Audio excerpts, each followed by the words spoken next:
20 November হলো আমার দিদিভাইয়ের জন্মদিন, তাই সেই উপলক্ষে রাত 12টায় এই ছোট্ট চকলেট পিন্টু কেক দিয়ে রাতের সেলিব্রেশনটা করা হয়েছে।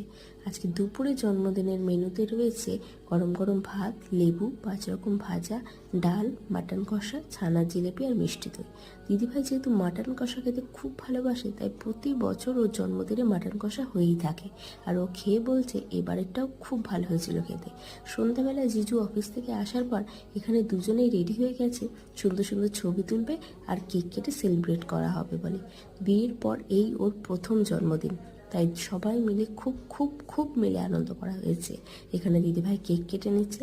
কেক কেটে প্রথমে জিজুকে খাওয়াচ্ছে, তারপর মামনি, বাপি, আমি, দিদিভাই সকলে কেক খাওয়া দাওয়া করে এইভাবে সন্ধ্যাটা কাটিয়েছিলাম।